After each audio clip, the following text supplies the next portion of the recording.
it might be conceding too much in favor of fresh water and inland navigation, and no sooner had he cleared his throat with the aforesaid "hem" than he loosened his tongue in the usual strain of superiority. "I do not gainsay your knowledge of the channel, Master Eau douce, and after all, to know the channel in such a place is the main point. I have had coxswains with me who could come down that chute too, if they only knew the channel." "It isn't enough to know the channel," said Pathfinder. "It needs narves and skill to keep the canoe straight, and to keep her clear of the rocks too.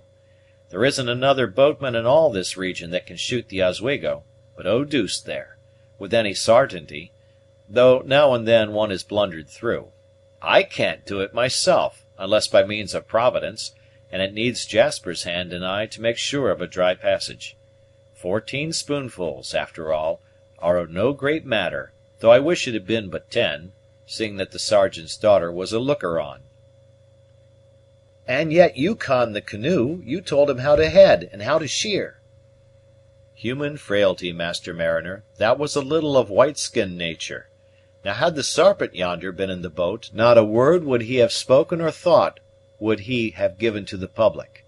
An Indian knows how to hold his tongue, but we white folk fancy we are always wiser than our fellows. I'm curing myself fast of the weakness, but it needs time to root up the tree that has been growing more than 30 years. "I think little of this affair, sir, nothing at all to speak my mind freely. It's a mere wash of spray to shooting London Bridge, which is done every day by hundreds of persons, and often by the most delicate ladies in the land. The King's Majesty has shot the bridge in his royal person."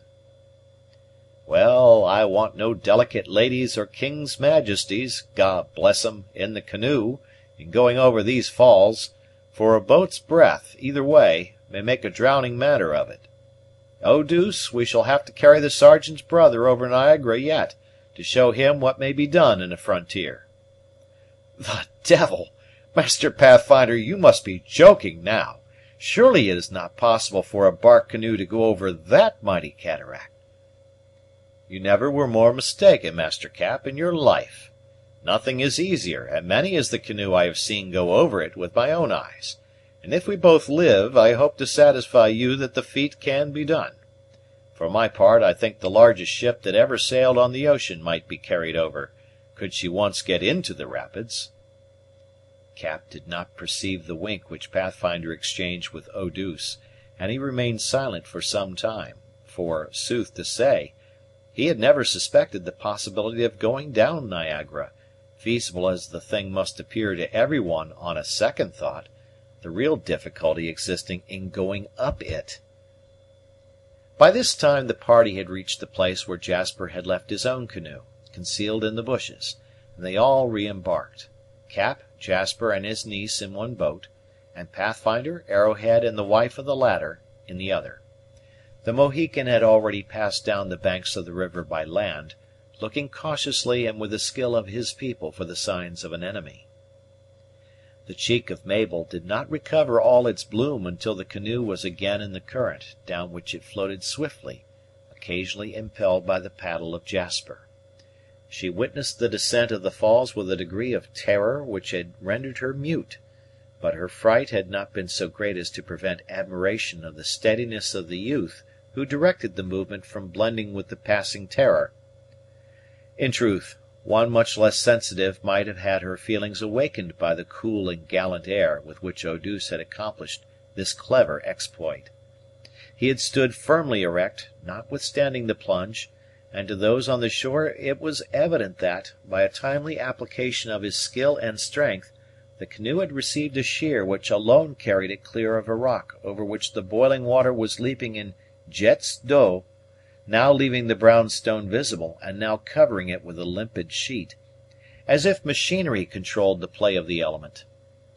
The tongue cannot always express what the eyes view, but Mabel saw enough, even in that moment of fear, to blend forever in her mind the pictures presented by the plunging canoe and the unmoved steersman. She admitted that insidious feeling which binds woman so strongly to man, by feeling additional security in finding herself under his care, and, for the first time since leaving Fort Stanwix, she was entirely at her ease in the frail bark in which she travelled. As the other canoe kept quite near her own, however, and the Pathfinder, by floating at her side, was most in view, the conversation was principally maintained with that person, Jasper seldom speaking unless addressed, and constantly exhibiting a wariness in the management of his own boat, which might have been remarked by one accustomed to his ordinarily confident, careless manner. "We know too well a woman's gifts to think of carrying the Sergeant's daughter over the falls," said Pathfinder, looking at Mabel while he addressed her uncle, "though I've been acquainted with some of her sex that would think but little of doing the thing."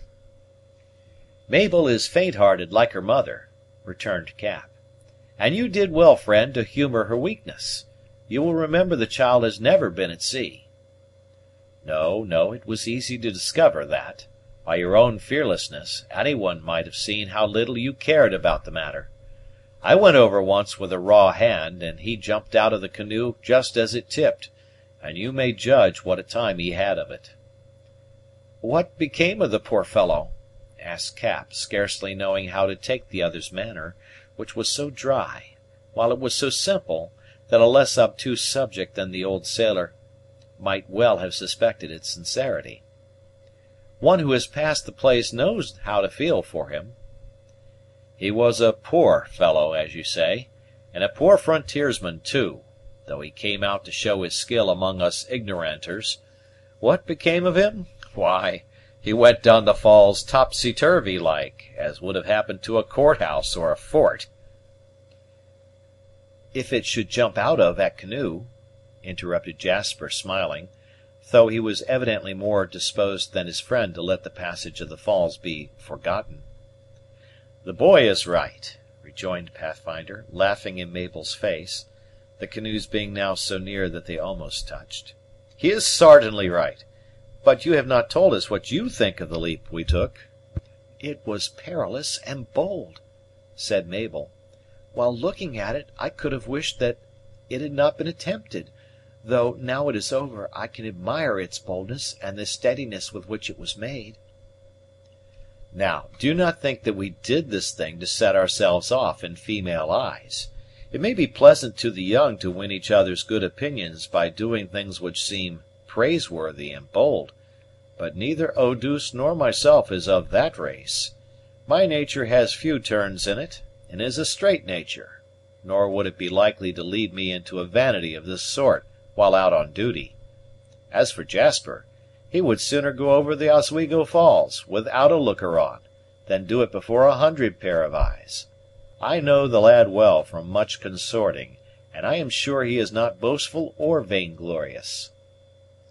Mabel regarded the scout with a smile, which served to keep the canoes together for some time longer, for the sight of youth and beauty was so rare on that remote frontier that even the rebuked and self-mortified feelings of this wanderer of the forest were sensibly touched by the blooming loveliness of the girl. "We did it for the best," Pathfinder continued. "'Twas all for the best. Had we waited to carry the canoe across the portage, time would have been lost, and nothing is so precious as time when you are mistrustful of Mingos." "But we have little to fear now. The canoes move swiftly, and 2 hours, you have said, will carry us down to the fort."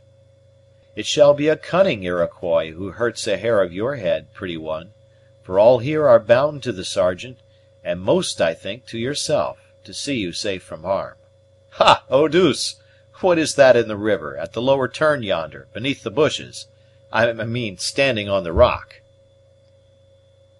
"'Tis the big serpent, Pathfinder. He is making signs to us in a way I don't understand." "'Tis the Sarpent, as sure as I'm a white man, and he wishes us to drop in nearer to his shore. Mischief is brewing, or one of his deliberation and steadiness would never take this trouble. Courage, all! We are men, and must meet deviltry as becomes our color and our callings. Ah, I never knew good come of boasting; and here, just as I was vaunting of our safety, comes danger to give me the lie." End of chapter.